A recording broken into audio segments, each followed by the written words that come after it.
Hello everyone, the Westport Country Playhouse would like to welcome you back to another episode of Coffee Break.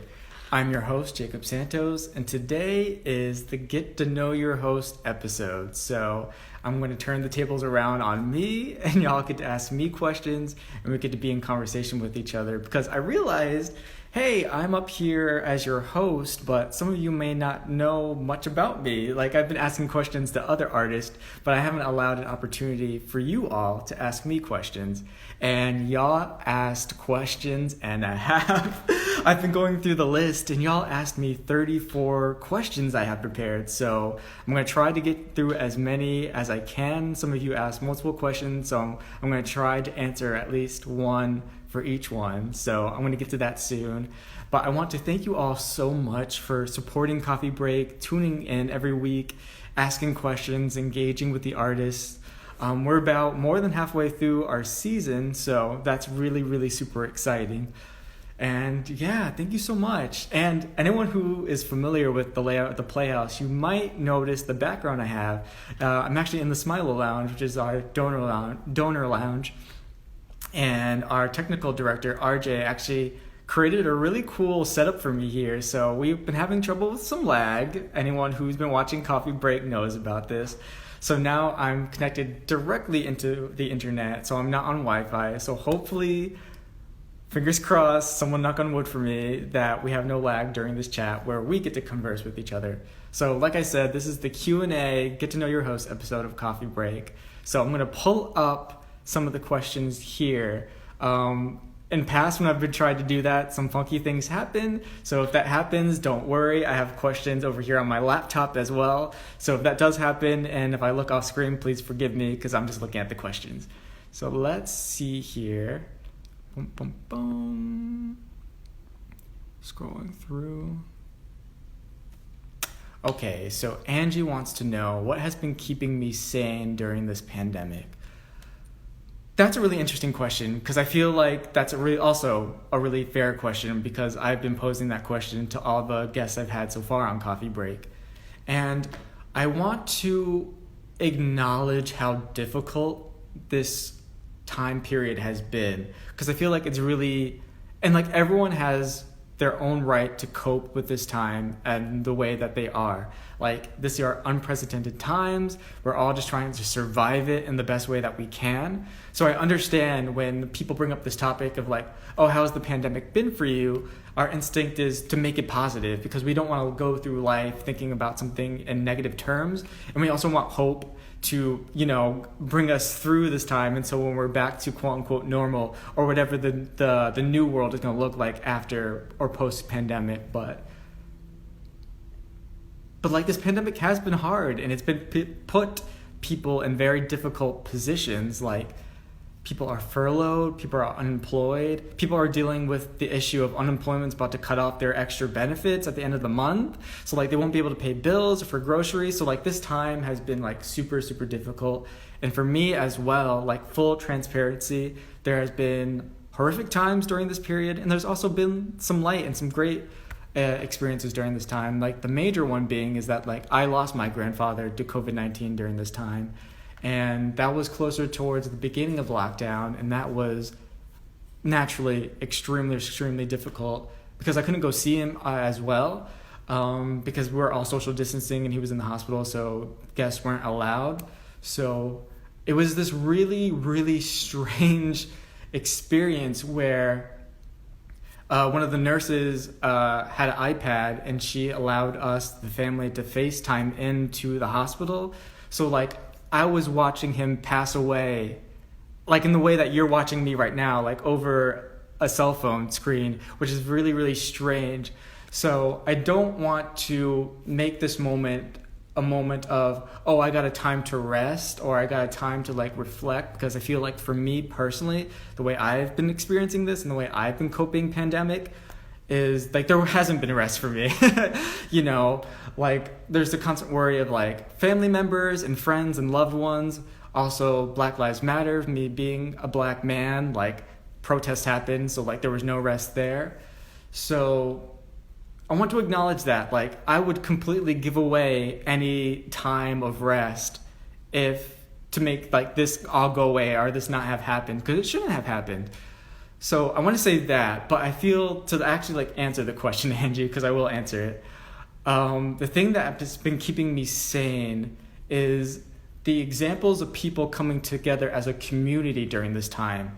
So for the pandemic, Connecticut, as we all know, has been one of the best states. Well, at the beginning of the pandemic, where Westport is right now in Fairfield County, was the epicenter of the virus here in Connecticut. But now Connecticut's one of the few states that are actually on track to contain the virus.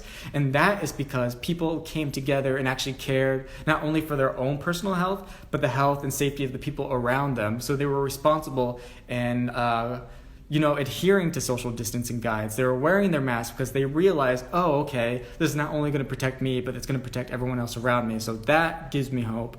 And also the Black Lives Matter movement, like everyone coming together to protest, and the protests are still happening out in the streets right now. Today, we're still fighting for Black lives. And it's that's kept me sane, because it's an example I can look to say, oh, yeah, this is what humanity is. Humanity is us not looking at ourselves as individuals, but as a collective whole, and coming together to protect and support that collective whole. So that gives me hope for whenever this world's going to look like post this pandemic, that there is this community and group of people who are willing to look out for each other. And if this happens again, God forbid, but something like this happens again, or this continues, I have a community to look towards to support me, and I can go to that community to support as well. So yes, that's what's been keeping me sane, is having hope. All right, let's go to the next question. Dun, dun, dun, dun, dun. Here we are. So Chanel wants to know, how many plays do I read a week? Okay, so this is a really interesting question, because I think about this all the time, that when I started studying theater, I did not consume that much theater. So it's like this really interesting dichotomy, that I was so passionate about being in the theater industry and studying theater, but like I wasn't actually reading all that much. And it wasn't because like I was lazy or I didn't want to. I just didn't have the means to. So I studied theater in undergrad, and definitely the institution there had plays. Like the theater department had a set of plays there that you could check out. And we also had a library that had a set of plays that you could check out too. But the issue with that is that since this department had been around for so long, and the university in general, a lot of the shows or the plays were very specific to like one group. They were very much like older canon, wider canon, and I read those, but in terms of like branching out and reading plays that I felt like I could see myself in, or ones from my community, or ones that would get me super excited, that actually wasn't there. If I wanted to get that, I had to go and purchase it myself. And in college, I was broke poor. So I did not have the means to actually go out and buy as many plays as I wanted to. So like, I was working when I was in undergrad, but at one point I was working at Nike at the outlets in Foxwoods. So Southern Connecticut State University is where I went. So that's in New Haven, Connecticut. Foxwoods was all the way on the other side of the state, and I was living at Southern. So I would have to hop on a train, go all the way across the other side of the state, go to work, take the train back. So I was paying for the train, I was paying for the gas, and that money I was working towards at Nike was going to textbooks and gas and train tickets. So if I had $40 in my bank account, I felt like I was rich. And like that money was not going to go to a play. It was going to go to food, or it was going to go towards, like if my friends wanted to go see a movie, it would go towards that. So like I did not have the financial means to read a lot of plays, but that changed actually when I started working at the Playhouse and I had a full-time job and a full-time salary. And one of the things that really surprised me about working at a regional theater was just how much resources they had. So like I'd never had that before in my life.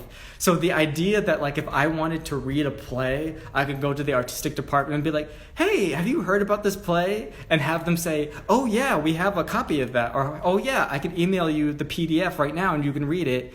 Blew my mind. Like that was just not the kind of access that I had in undergrad. It's not the kind of access I had in my personal life.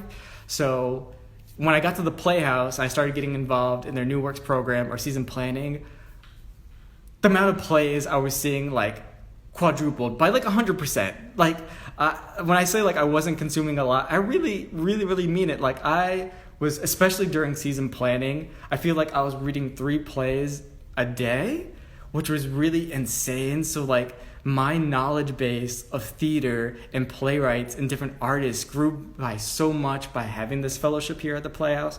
So to answer that question, before Playhouse, not very much. When I was at the Playhouse, like dozens a week. All right. Thank you, Chanel, for that question. All right, let's go to someone else. Dun, dun, dun. Let me see. All right, so Katie wants to know, when did you know theater was the place for you? I love answering this question. And this is a question I actually ask of a lot of my guests, is like, what was your journey with theater? And like, how did you decide you wanted to do this professionally? Or like, why was theater so such a thing that you were passionate about? So to answer that question, it really started when I joined my high school theater club, because the extraordinary thing about that experience was that I thought of theater as just entertainment before then. So it was a thing to make people happy, make people laugh, be creative. But then the extraordinary thing that I discovered was that, oh, these artistic spaces are actually being created to be safe spaces. So my theater club in high school was made up of all different kinds of people from different social groups. So we had jocks, we had like your band geeks, we had people who were from like the anime club, literally all walks of life who didn't get along outside of that space. When they came into that theatrical space, that artistic bubble that we had created, everyone was treated equal, everyone was treated the same, and you could see the difference of how comfortable people felt within that space compared to how they felt outside of the space. So other people that were in the club, I would remember seeing them walk down the hallway, they would be, scrunched up, they would look down, they would not look at anyone. But then when I saw them inside of that club, the vibrancy, the life that came out of them was so extraordinary. I remember sitting back there and thinking like, oh, we've actually done something here. We've created something here that's really, really, that makes people feel comfortable to be who they are and live in their truth and express themselves. So for me, I was like, oh, well, that's something I want to be a part of. And that was kind of the beginning of my journey of being really obsessed with creating artistic spaces where people can be seen, can see and be seen, somewhere they can feel accepted, some artistic space that's inclusive. So yeah, I would say it started there, my passion to be, and like the idea that I knew theater was like a place for me. Thank you, Katie. All right. Okay, so Antoinette wants to know what I'm currently reading. Okay, so there is this young adult book series, and oh my gosh, I'm totally blanking on the author's name, but if I find out, I'll let y'all know after the fact. But it's called the Something Like series, so something like ... And some of the books are like called something like Summer is the first book, something like Winter, or something like Lightning. And I just finished Something Like Lightning, and the book series is basically it's written by a queer author, and it's about queer characters, and basically like them falling in love or finding themselves or discovering themselves or moving through life. And it's kind of it's interesting because it all takes place in like a certain region in Texas. So like all the characters, if they know each other, they don't know each other, they're from that region. And some of the books they cross over with different characters, but Something Like Thunder was the one I finished, was one of the most chaotic reads I have ever had in my entire life. The twists and the turns, it was high drama. So I almost felt like I was like experiencing theater in a way by reading it, because I just didn't know. Yes, Jay Bell, thank you. Jay Bell is the author. Yes, thank you so much. He is amazing, and I'm obsessed with this series. There's like 11 to 12 books in the entire series. I'm only on like book 4 or 5, but yeah, that is what I was currently reading. Thank you, Antoinette, for that question. All right. Let's see.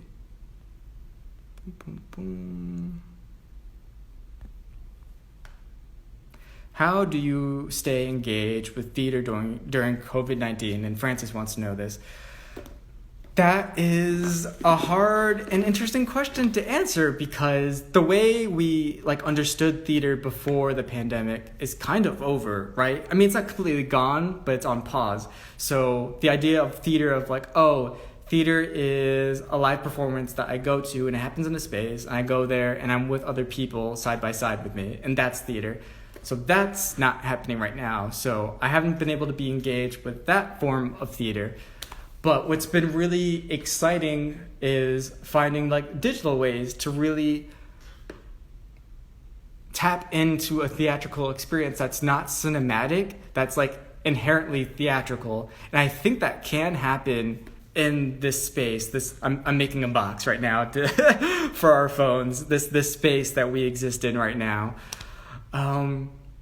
And this space that we've created for each other right here is a way that we can be engaged in theater. So like what we're doing right now, this Q&A thing for the Playhouse, kind of harkens back to the call and response form of theater, like that older way of like doing theater, of like having me be on the stage and calling out to the audience for responses, and you responding, and us being in dialogue. So like this right here, I consider theater. And you know, there's this interesting thing about real life, is that when we are social, there is, to a certain extent, an aspect of performance where like me being alone in my room with my own thoughts or existing in that space is going to be a little bit different than me being on here in front of a digital crowd wanting to, you know, be engaging and be exciting and be engaged with y'all. There's a little aspect of performance there. So I feel like in our own regular lives, theater also exists. And definitely, and I've been making like this joke with my friends that, oh, theater hasn't gone away. Like, look at people not wanting to wear masks and like how upset they get at when they go to like a Walmart and then they get kicked out because they weren't following the rules and they weren't wearing a mask. And I was like, oh, this is so interesting, because this group of people who don't want to wear these masks and are making this scene in the middle of a Walmart, oh, the Walmart is their stage, and they've actually created a new form of theater. Like, they've created a subgenre of clowning. So, like, that's what I've been telling my friends, is like, oh, theater hasn't gone away. Like, people are doing clowning, like, in Walmart. So, like, if you want to go see a performance, like, go to Walmart sometime, and you might see someone, you know, doing a performance. So, those are, like, the weird and odd ways I've been engaged with theater. Thank you, Francis. Let's see. Let me pull up the questions. Okay, Ray is saying, quick, you're casting a show. What show is it, and who is your dream cast? Oh my goodness. Okay, I have to answer it quickly. I'm just going to say... Oh, okay, I misread this. I thought this was for a show that already exists. Okay, quick, I'm casting a show that I'm making from scratch, I'm guessing. What show is it, and who is your dream cast? Okay, so just like Issa Rae, I'm rooting for everyone black. I'm also rooting for everyone queer. So a show that centers around black bodies and queer bodies would be something that I would make. And who would I cast in it? So definitely, and this is gonna sound so bad, because like I feel like the industry has a problem with people just casting their friends or the people that are in their small social network. So then it's just like, how do you break into the industry if people in power are just casting their friends and the people they know? But I'm gonna name some of my friends and people I know. So definitely Sis. Sis is an amazing actress. She is an amazing activist. She's an amazing producer. She's one of the founders of the Next Generation Project. She definitely has to be in the show. Yeah, and my friends from college that are part of the Crescent Players of Color, which was a coalition I created at my undergrad university to create support between current students of color and alumni of color. So that is just like a wide pool of talent. So yes, untitled show created by Jacob Santos, starring queer and black folks and people of color, coming to Netflix soon, hopefully. No, it's not. But thank you for that question, Ray. That was a fun one. Let's see. Let's see. Okay, so Ryan wants to know, are you excited for grad school and what do you hope to get out of it? Yes, super, super excited for grad school. So I will be studying theater management at the Yale School of Drama this fall. And it's still honestly crazy to say, and I still feel like it isn't real because it's a strange thing. It's a strange thing because the School of Drama has notoriety and it has a reputation, but recognizing that, but also I'm just going to grad school just because like I want to learn stuff. So like for me, it doesn't seem like a big and flashy thing. It's just like, oh, there was things I needed to learn, so I went and applied to an institution that I thought could best help me learn the things that I wanted to know. So it was interesting when I told people I got in, especially like other people from my school and the Crescent Players of Color, it's felt like a thing, you know what I mean? It's like for me, I was like, oh, I got into grad school and this was like something I really wanted. And the School of Drama is also a place I really wanted to get into, but that was like something for me. So when I let people know that that's where I was going, interestingly enough, that meant something to other people as well. And I didn't know how to deal with that mentally because I was like, oh, interesting. Like me having a dream come true actually inspired you in some way, which is really it's just like strange because I just applied to a program and I got in and like it was seen as me like accomplishing something big when it was just like, oh no, like I just wanted to like study somewhere and this was the best place that I thought. So there was that. And then, yeah, I'm super excited because I feel like me going into this program, the thing I want to do is discover what are the four, corners that make this box that is the theater industry in the nonprofit regional model. So I can find out like all the corners of it, all four corners, and then find ways that I can puncture holes or like make holes in it or like break down walls or like what ways can I think outside of this box? So like now I have a clear idea of like what the barriers are. So like now I can find out what can be created outside of that barrier. And I feel like that's really important for me to do as someone who's aspiring to be a theater manager, as someone who's aspiring to be a producer or an arts leader. It's like there would be no point for me to go into this field if I'm not thinking through a lens of innovation or a lens of something new, because we are in a dire strait right now, even like pre-pandemic, but like especially now that's even exacerbated being in the pandemic, that theater needs to change and maybe the model needs to be investigated or updated or changed in some way. So like I hope to be able to go into that program and acquire tools to be able to do that, meet other people who are excited to do that. Like that's a big thing with this program, that they wanted people who are really excited and passionate about rethinking like what American theater can be for the future.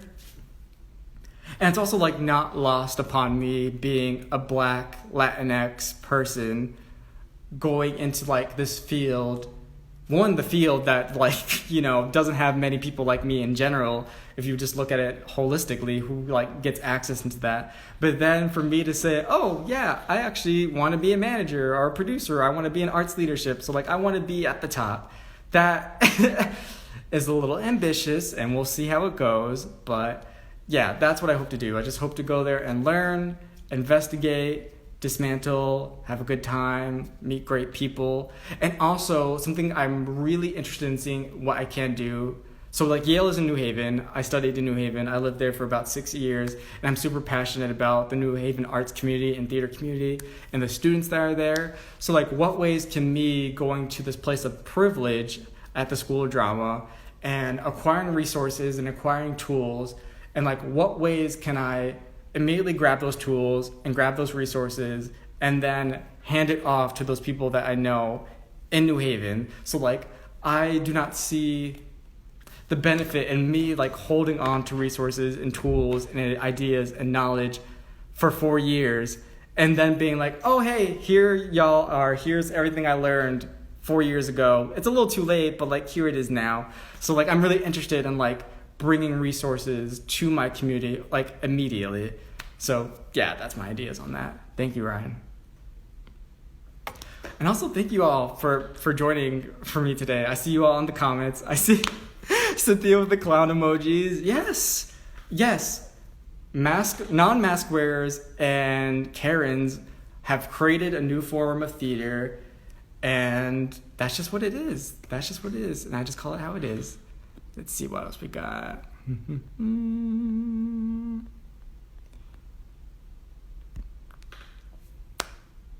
Sydney, my last guest for Coffee Break, she wants to know, what inspired you to work in management?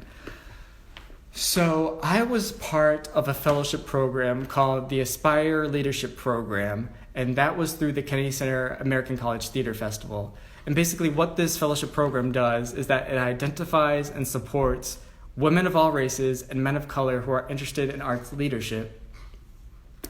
So it was really me going through that program that, because when I thought about managers before, when I thought about producers in the industry, I had a certain outlook or view of what that was and what that looked like and like who existed in that role and who existed in that space. And it was one that was affluent, so someone who was very rich, white, so someone who was Caucasian, and then older. So like an older, rich white man is like what I imagined as like a manager or someone who would be in arts leadership. So like when seasons would get produced or like TV shows would be announced or movies would be announced, and like I had questions about it. I was like, oh, like who was asking for this? Or like, where am I in this space? Or like, where are my friends in this space? Where's my family in this space? Where's my community in this space? So it was like almost like this invisible hand moving through the industry, making all these decisions. And I was like, oh, well, that can't be me because I'm not a part of that group.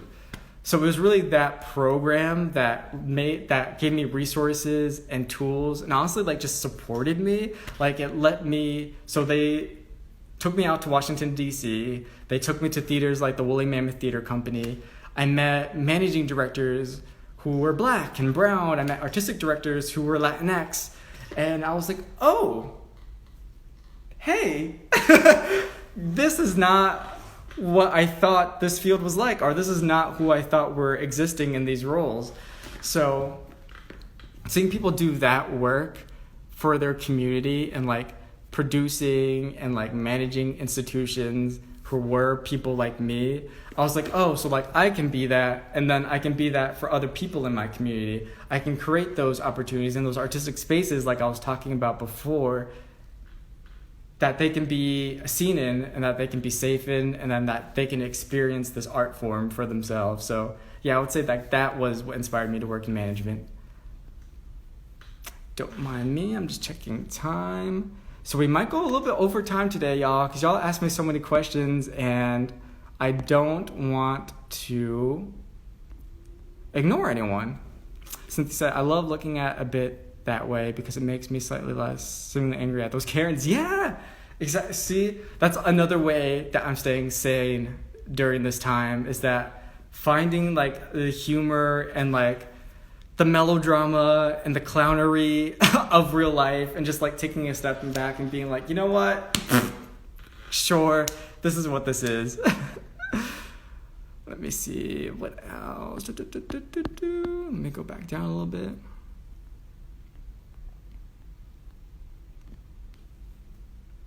What is your favorite part of making theater? Okay, it's the collaborative process. So like meeting amazing people and being able to see how their mind works and like seeing so when I think about theater, the extraordinary thing about it is that you start with nothing and then a group of people come together and they make something out of that nothingness. So seeing the ideas and the creative things that come out of people's minds and out of their spirits to create theater is something that I'm like profoundly in awe of every time it happens. I'm just like, there was nothing here.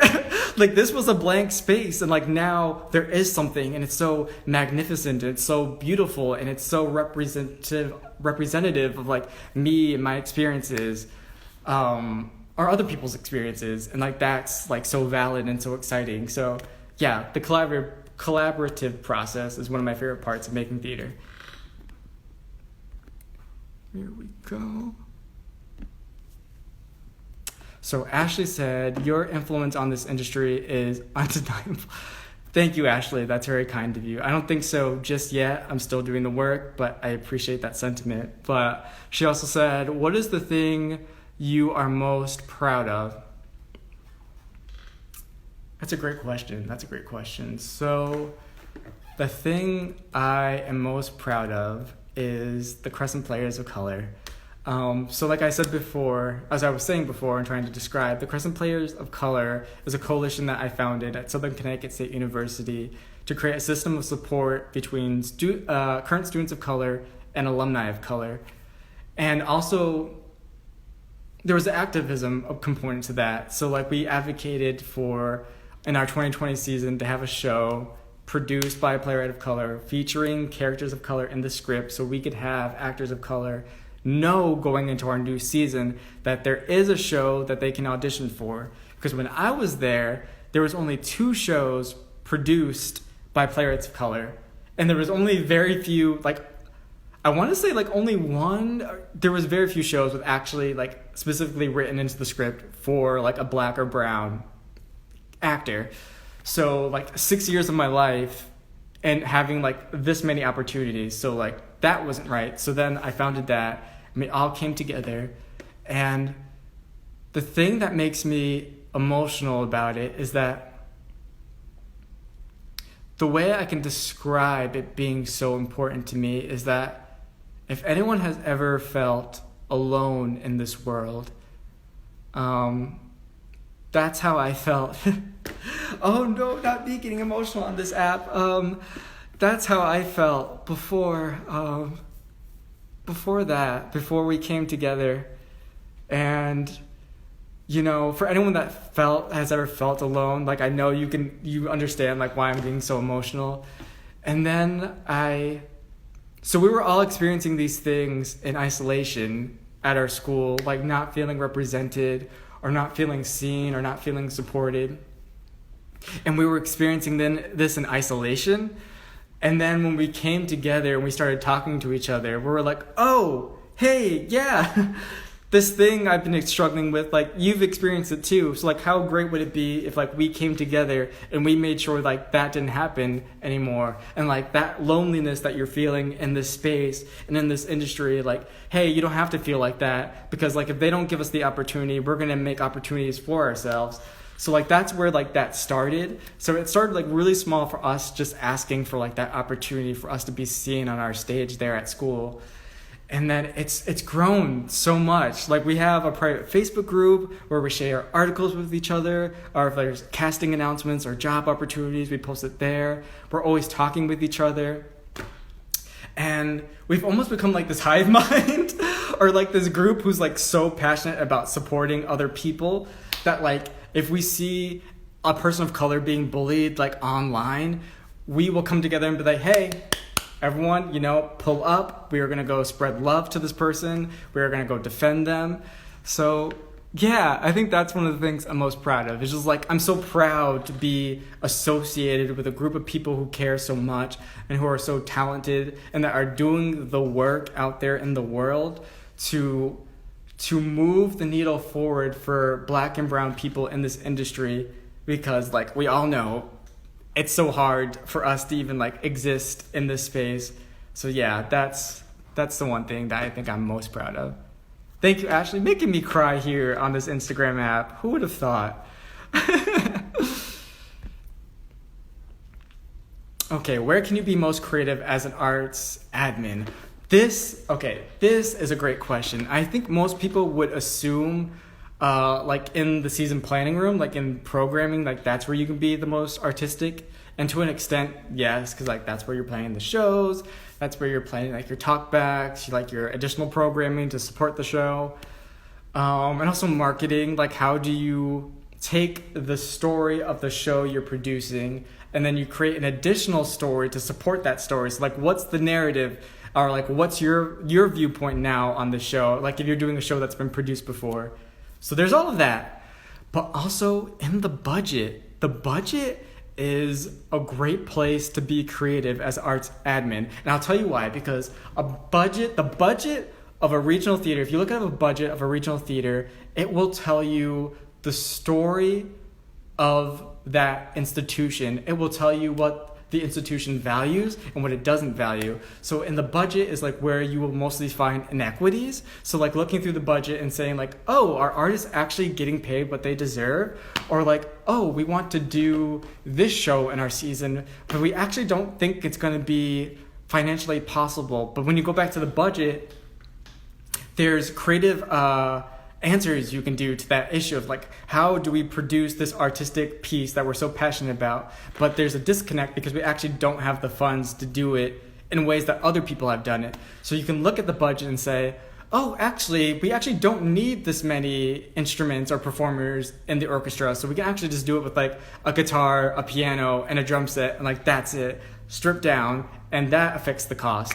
Or like, oh, other productions have usually utilized projections for this piece, but actually that's going to inflate the cost a little bit. So if we take out projections, that'll actually give us a little bit more funds to do this. So a budget can be reformed and redone a million different ways to tell a different story. So yeah, that's a great place that you can go to be creative and as arts admin. Let me see, what else do we got going on here? I want to make sure I didn't miss anyone. So Dallas wants to know, what would you like to see happen in the theater world? This is a big question because we have things like Dear White American Theater going on right now. Theaters are closed. So I would like to see theater back, just live theater. Even though I know I said I want to see theater move in a way that's also digital and go beyond like the space that we traditionally think about theater being created, like on a stage. So the way I want to see theater move in the future is I want to see access for people of color. I want to see Black and brown people in positions of leadership. I want to see them as producers. I want to see them as casting directors. I want to see them as artistic directors. I want to see them as managing directors. I want to see them as donors. I want to see them on the board. So there's that. I also want to see queer folks as well in that space, because I think there's, with that topic, so me being a queer person as well, there's this idea that theater is this super accepting place for queer individuals, and like this is like the space you go to see and be seen, and in many ways that is actually like really true, but in other ways for the queer community in general it's actually not. So when we think about our trans community members or our non-binary community members, like the amount of opportunities that we present to them or the amount of power that we give to them in this industry is actually not equal to everyone else. And also like queer Black folks, where is our where is our opportunity, where is our chance? So I think to distill like my thoughts on this and like what I'm talking about is like I want to see a shift of power, because for so long American theater has been run by a certain group of people and all of the power has been there in that one structure, and this group, and I'm being vague about it, but I think everyone knows like the stereotype, like cisgender, straight, white men have run the gig, and they've created the models, they've created the structures, and yeah, it's kept a lot of us out. So like this transition of power from that to other individuals who will be the new producers, who will be the new artistic directors, who will be making these choices that are going to be so exciting for people like me. To share a small story with y'all, I'm part of a Latinx council for the Kennedy Center, and I was facilitating a meeting for them for students, and we were doing like a get to know each other kind of thing. And I did this game with them called Decolonizing the Canon, which is basically like they took a show that's like been produced a million times and then replacing it with like a show they would love to see by a black or brown playwright. And when I tell you, looking at that screen when they were announcing like these, like telling what these shows by playwrights of color, like the titles of them, like the ones they would like to see produced, the amount of joy and excitement that popped out of their faces, I was like, yes, this is what you deserve, and like this is what you deserve to feel when a season announcement goes out. And this is often not the reality for people like us when a season announcement goes out, because we don't see ourselves in that season. So yeah, so like having that opportunity for all people to be excited when a season announcement goes out, so they can say like, oh hey, there I am, or like, there's my friend, or like, oh, there's my mom, there's my dad, or like, there's my community. I recognize that. I can't wait to go see that and experience that with them in this joined communal space. So like, that's where I would want to see theater go in the future. Like, to have all types of people be able to experience that moment of seeing and being seen. So thank you, Dallas, for that question. Let me see. I know I'm so over time, y'all, but I'm just gonna try to get to everyone because you took the time out of your day to ask me these questions. Okay, so Katie wants to know, what's the most valuable resource you know of for young BIPOCs wanting to explore the theater? So, access. Access is an important thing when talking about bringing black and brown people into the theater. And I could go on like a whole dissertation about like all the things blocking black and brown people from entering the theater. But like the one thing that I've seen create access, and I said it before in this chat, is like the Aspire Leadership Program. So like programs that are specifically and intentionally and proactively created to support black and brown and indigenous people to get into the theater, because there are so many blockers and there are so many roadblocks, and there's so many different things that, you know, people like me have to jump over to be able to get into the space. Having a program like that that's going to say, hey, I'm going to take you and I'm going to give you resources, and I'm going to connect you with people in the industry so you can have conversations with them, so then they know you and you're networking. And I'm also going to like give you master classes of like what it means to work in artistic leadership, or like what does it mean to be a working actor? What does it mean to be a director in this field? And like what opportunities are out there for you?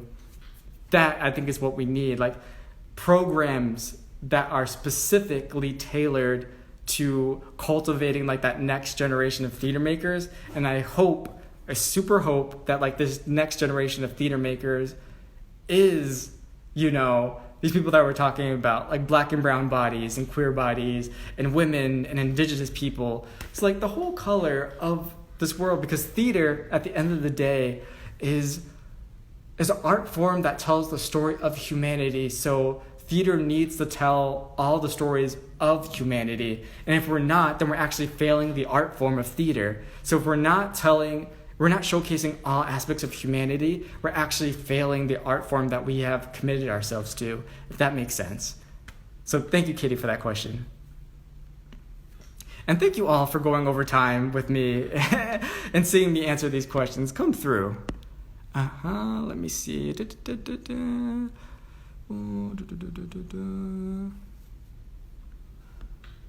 Let me see.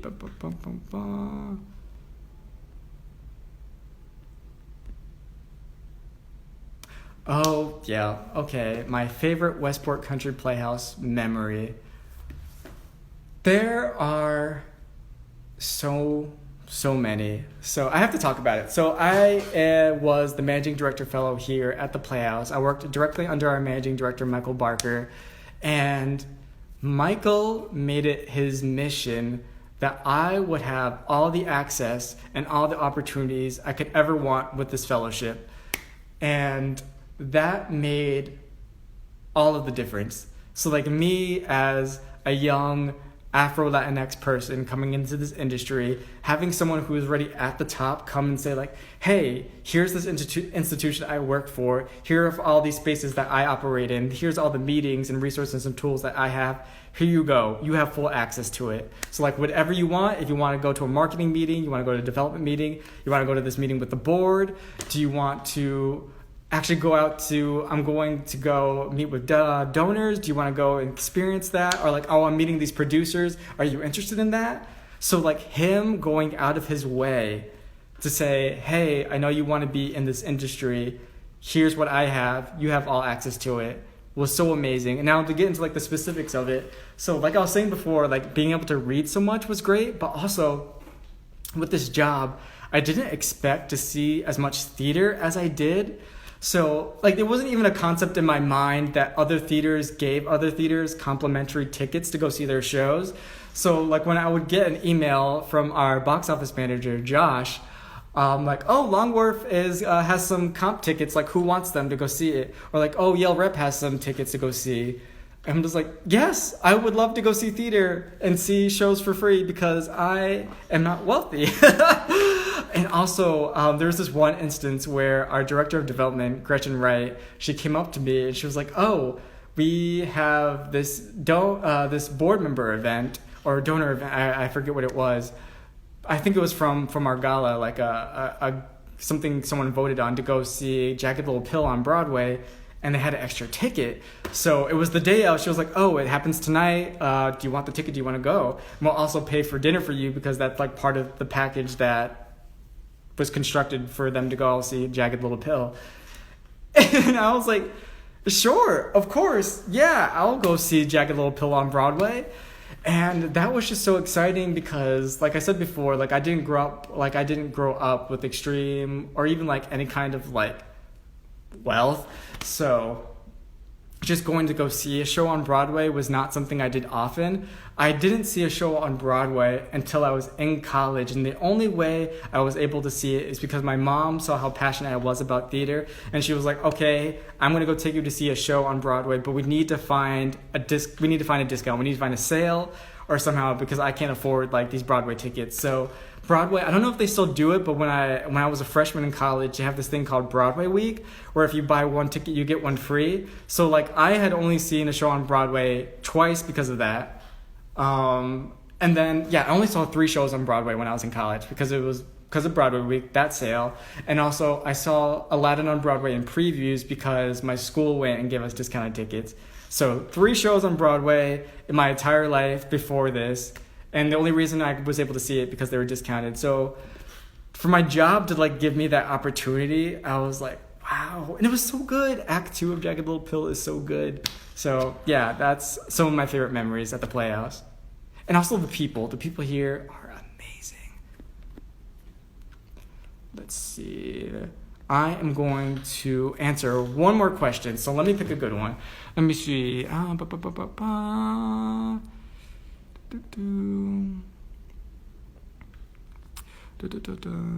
me see. Give me 1 second, y'all. Let me look for one last question.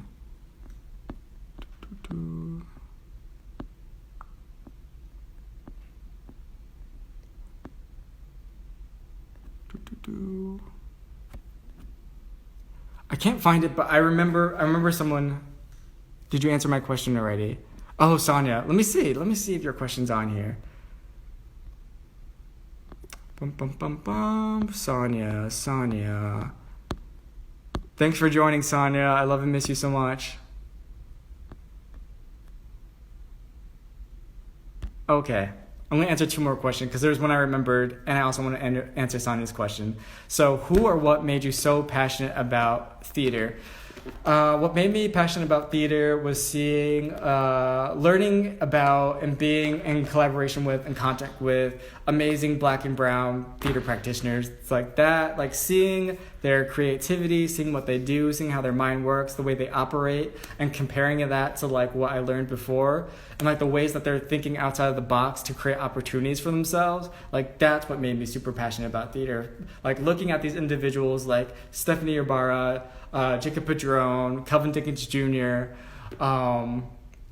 Brandon Jacob Jenkins, Jeremy O'Harris, Sis, who I mentioned, people in my own life like Dallas, who's one of my best friends who answered your question here, like seeing these Black and brown individuals overcome so much to just create and do the job that they were born to do. You know what I mean? Like, it's so crazy that like we all have jobs and we go to work just to do the job that we were hired to do, but Black and brown people have so many more things added to that job description to do. So for them to want to overcome those obstacles and then go above and beyond and be so innovative and creative, like that inspires me to be like, oh wow, I gotta step my game up.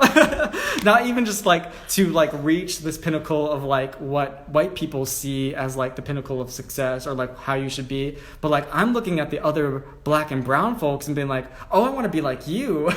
Or like, oh, I want to be at this level like you are. So yeah, that would be one of the things, and the type of people who make me so passionate about theater, that creativity, that excellence, you know what I mean?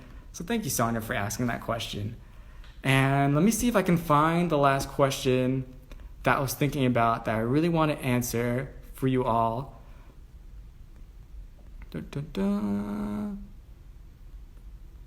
Here it is. So Ray asked it. Ray asked, what is my dream job in theater? That's so crazy, Ray, you just joined. That's insane. I'm answering your question right now. So what is my dream job in theater? That's a really interesting question because now I'm going to grad school, obviously, for theater management. So the easiest question is like, I want to be a theater manager. But when I dream about, hey Ray, when I dream about like the job that I want to play in this industry, it doesn't really exist yet. Like there's the foundations of it there, and I see it like pieces of it in different roles, but I haven't seen it like completely in one job description yet. So like hopefully I'll be able to embody and create that when I go out into the industry. And I'm gonna explain it to you. So theater management is like the catch-all term. So like I want to be in theater management. I want to be in arts leadership. I want to be a part of that process of creating artistic spaces for people, for Black and brown and queer people to like have a space to go to see and be seen. But I also like, I'm interested in all aspects of like arts admin and behind the scenes theater stuff. So like I'm interested in season planning, programming, producing, marketing, development, like the relationship between, you know, a manager and the board, and like how a manager like operates an institution. So like I want to be artistic producers. Like I want to create content and support content makers and like work on budgets and like work with contracts and like be in contact with actors and artists and like get them together to do a project and create that project. But I also hopefully one day will run an institution. But like the things that I don't see yet, but I do see emerging like in spaces with producers specifically, is this idea of, so when we look at the theater industry, we do see some individuals as like celebrities in a way, right? So like actors have a platform and like they're stars, and like playwrights are, as well, are people that we look to be in conversation with. But I don't see that as much with theater managers or, you know, producers, because like it makes sense, they're the behind the scenes business, administration, institutional things. So like they're doing all the work behind the scenes, so then you get to see the artists, you know, on screen or on stage.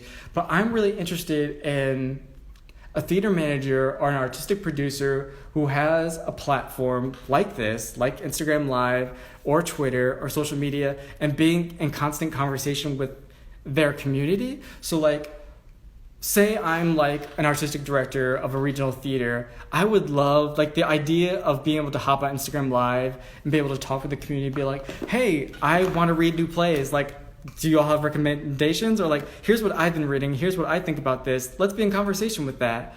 And the transparency I'm really interested in with artistic leaders, because like I said before, I always thought of producers as like this invisible hand moving through the industry, and I didn't know how the minds of these people worked or like why they were making these decisions, and I don't want to be that. So when I run a place, I want my community to know the way I think, and I want the community, and I want to know how the community thinks as well. So like I want to be in constant conversation with them, so when I make decisions they will not have that experience of being disappointed when I announce my season. And I will also be accountable because I'm running an institution for them. Like I said before, theater is an art form to tell the stories of humanity. So if I'm failing, like the humanity, like the people who are in my most closest proximity, like that doesn't sit right with my spirit. So like I want to be in constant conversation with them, and like the digital sphere is a great way to do that. And like some producers are doing that. So like someone like a Kevin Feige, who's not like a perfect example because he's not working in theater and he's just like working on Marvel movies, but like I know how Kevin Feige's mind works to an extent because he has taken himself behind the curtain, behind, like the black screen, the dark screen, and has presented himself to the public. So like Marvel fans know Kevin Feige. They know his name, which is rare. Like I didn't know many producers' names. And he does interviews. He's in conversation with fans. And that's so cool that we know him, because when he makes a business decision, I'm just like, oh, I know how your mind was thinking. I know how your mind was working to make that decision. So like when he announced Civil War, I was like, oh, you're being shady because DC just announced Batman versus Superman. So like now you want to have your Captain America versus Iron Man movie to compete with that. And I know that because you've been so open about your competition with DC in interviews. And I also know that you are a huge comic book fan. So like you're not one of these producers who's taking this property and saying like, oh, people are interested in this, but I don't really consume this kind of art form. So like we're gonna like take the things about it and do our own take on it. Kevin Feige isn't like that, and I know that because he's a fan of the comics, and you see that in the work that he produces. So like being that kind of producer who doesn't only work behind the scenes, who works behind the scenes but doesn't work in the shadows. If that makes any kind of sense whatsoever. I went on a whole tirade there. But yes, that is my last question. Thank you so much, Ray, and for showing up and for asking that. And thank y'all so much for joining me today on Coffee Break. This was really interesting because usually when I do this, I just sit back, listen to my guests. I nod, I say yes, and I agree. So like speaking for the entire time was an interesting perspective. And I cried. Ashley, how did you get me to do that? Wild, but thank y'all so much. I'll be back again next week at 4 p.m. with a guest. It will not be me. So we will be in conversation with another artist again. Thank y'all so much. Have a great day. Stay safe. Thank you so much.